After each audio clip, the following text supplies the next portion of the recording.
গতকালকে কোঁচপুকুরে একজন আইএসএফ এর বাড়ি থেকে প্রায় 1 ডজন বোমা উদ্ধার হয়েছে। কয়েকজন পালিয়ে গেছে।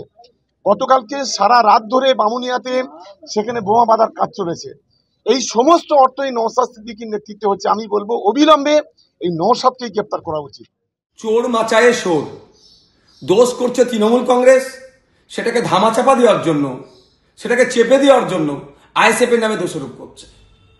গতকাল কি ভোগালী 2 নম্বর অঞ্চলের অন্তর্গত বানিয়ারা গ্রামের সম্ভবত 177 নম্বর বুথে শওকত মোল্লা সাহেবের বাইক বাহিনী তাণ্ডব চালাচ্ছিল।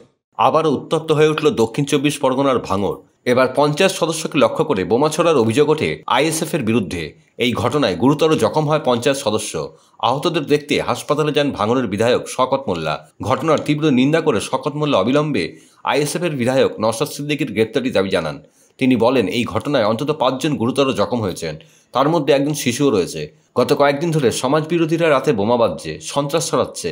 আমরা এর তীব্র নিন্দা জানাচ্ছি। যদিও অভিযোগ উড়িয়ে দিয়েছে আইএসএফ, অপরদিকে নওশাদের দাবি শওকত মোল্লার বাইক বাহিনী এই তাণ্ডব চালাচ্ছিল। দেখুন, অবিলম্বে নওশাদকে গ্রেপ্তার করা উচিত। কারণ এই অসভ্য এসে আজকের এই যারা বোম মেরেছে এই মিছিলে, এবং সেখানে 5 জন গুরুতর ইনজুরি হয়েছে, একজন শিশুরও বোম লেগেছে, এবং আজকে তাদেরকে নিয়ে রুদ্ধদ্বার বৈঠক করেছে। বৈঠক করার পর এই ঘটনাটা ঘটেছে। ঠিক পঞ্চায়েত নির্বাচনে এই সন্ত্রাসের বাতাবরণ তৈরি করেছিল।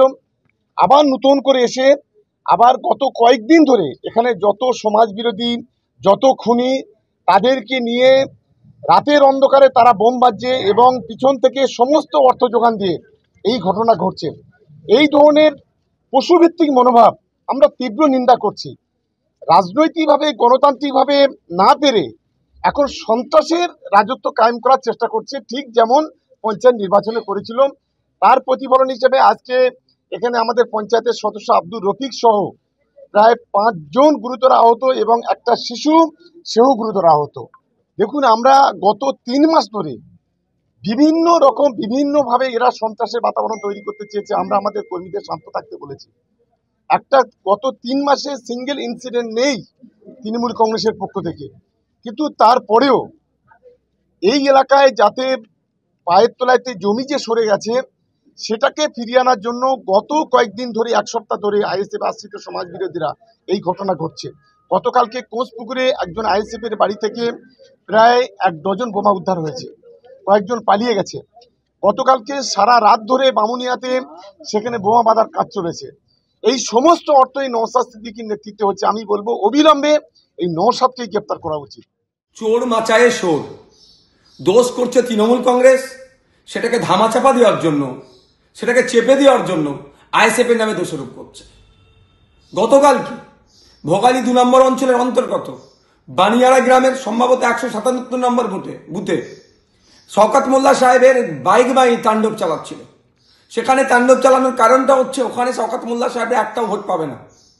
শুধু ওখানে নয়, সারা ভাঙড় জুড়ে এই পঞ্চায়েত নির্বাচনের পরে ভেবেছিল হিংসার পরে আইএসএফকে শেষ করে দেবে, কিন্তু আইএসএফ ক্রমশ বৃদ্ধি পাচ্ছে। অনেক হিংসা করেছে, আইএসএফকে আটকাতে পারেনি। এই লোকসভা নির্বাচনের প্রাককালেও টাকা পয়সার লোভ, ভয় দেখানো, মিথ্যা কেস, তৃণমূল তাদের পার্টি অফিস পুড়িয়ে আইএসএফ এর ছেলেদের নামে মিথ্যা কেস, তাদের বাড়ি ঘর পুড়িয়ে দিয়ে আইএসএফ এর নামে মিথ্যা কেস, তারা বোম চার্জ করে আইএসএফ এর নামে মিথ্যা কেস দেবো, আইএসএফকে আটকাতে পারেনি। এই শাসকের হুমকি চুমকি মিথ্যা কেস পুলিশকে দিয়ে আমাদেরকে আটকে রাখতে পারবে না। আমরা লক্ষ্য অবিচল, লক্ষ্য আমাদের স্থির। তৃণমূল মুক্ত ভাঙড় করব, দুর্নীতি মুক্ত ভাঙড় করব, তৃণমূল এবং দুর্নীতি মুক্ত বাংলা করব। সেই লড়াই আমরা অবিচল আছি।